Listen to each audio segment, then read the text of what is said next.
वतन की जो हालत सुनाने लगेंगे तो पत्थर भी आंसू बहाने लगेंगे। वतन की जो हालत सुनाने लगेंगे तो पत्थर भी आंसू बहाने लगेंगे। अगर भीड़ देख हो गई आदमियत तो उसे ढूंढने में जमाने लगेंगे। और 2013 में जो वकील का संशोधन पास हुआ, एक सदन में शहनवाज हुसैन ने और दूसरे सदन में मुख्तार अब्बास नकवी ने, यानी कि भारतीय जनता पार्टी ने सपोर्ट करके उस बिल को पास किया कि ये अमन बिक रहा है, चमन बिक रहा है, गरीबों के तन का कफन बिक रहा है, बाजारों में बहनों का तन बिक रहा है। यारो बुरा न मानो तो कह दूं, इन बेईमानों के हाथों वतन बिक रहा। मन प्यासी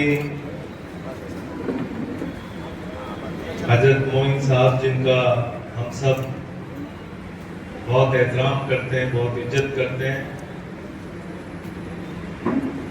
हमारे इस क्षेत्र के विधायक अमीन पटेल साहब, आफ्ताब भाई, एहसान भाई, मदनी साहब,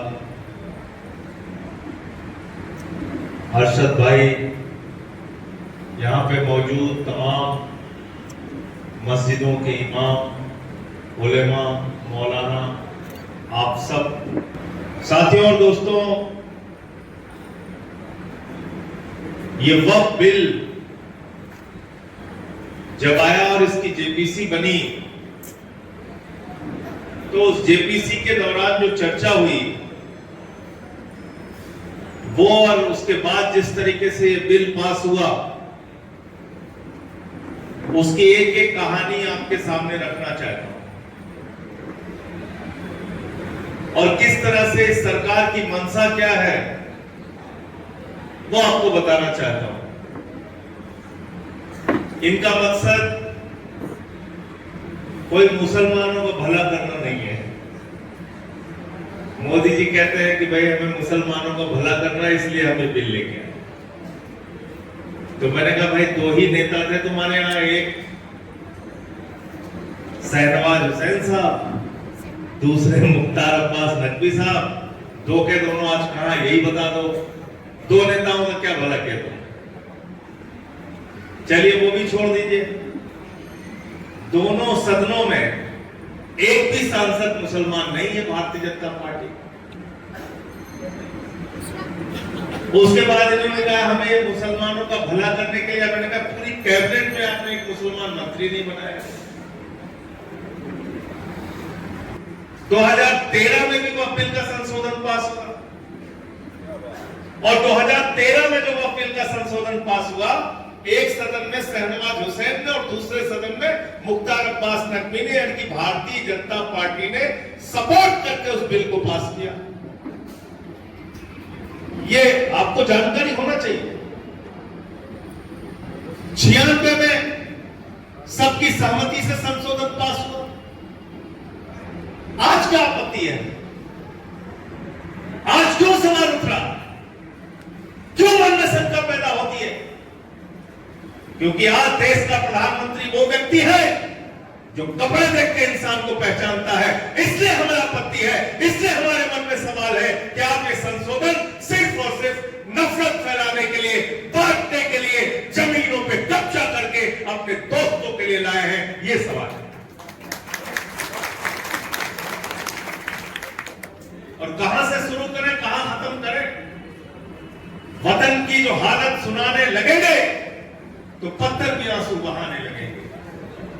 वतन की जो हालत सुनाने लगेंगे तो पत्थर भी आंसू बहाने लगेंगे। अगर भीड़ देख हो गई आदमियत तो उसे ढूंढने में जमाने लगेंगे।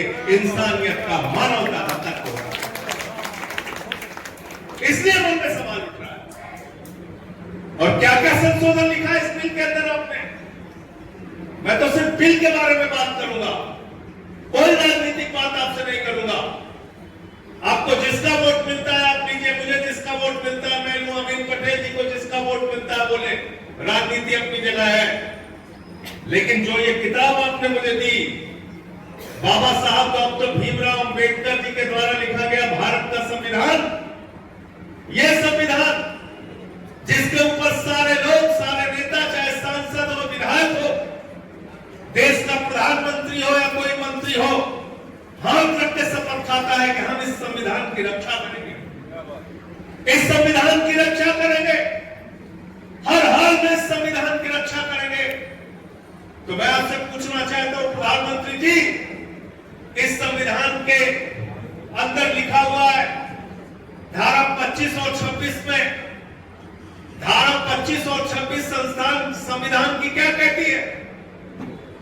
वो कहती है कि इस देश में जो भी व्यक्ति रह रहा है, जिस भी धर्म को वो मान्यता है, वो अपनी धार्मिक मान्यताओं के हिसाब से पूजा कर सकता है, अर्चना कर सकता है, उपासना कर सकता है, इबादत कर सकता है, प्रेयर कर सकता है, गुरु ग्रंथ साहब का पाठ कर सकता है। वो अपनी धार्मिक मान्यता के हिसाब से वो अपने धर्म का पालन कर सकता है। और मुझे खुशी हुई कि पहलगाम की घटना के बाद पूरा कश्मीर सड़कों पे आया उन आतंकवादियों के खिलाफ आवाज उठाने के लिए। और अभी जब पाकिस्तान के खिलाफ लड़ाई का मामला चल रहा था, पूरे हिंदुस्तान का मुसलमान सड़कों पे आया और उसने कहा कि हम हिंदुस्तान के साथ खड़े हैं, सरकार के साथ खड़े हैं। लड़ाई लो,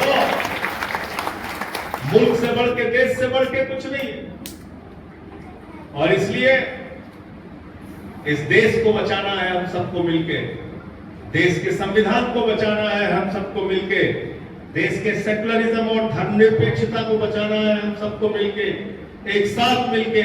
और अंत में इन्हीं शब्दों के साथ मैं अपनी बात को समाप्त करूंगा कि ये अमन बिक रहा है, चमन बिक रहा है, गरीबों के तन का कफन बिक रहा है, बाजारों में बहनों का तन बिक रहा है। यारो बुरा न मानो तो कह दूं, इन बेईमानों के हाथों वतन बिक रहा है, इन बेईमानों के हाथों वतन बिक रहा है। इस वतन का सौदा करने वाले लोगों से, इस वतन को बचाने के लिए हम सबको एकजुट होकर काम करना है, एकजुट होकर साथ रहना है। बहुत बहुत शुक्रिया, बहुत बहुत धन्यवाद, आपने मुझे इतने प्यार से सुना।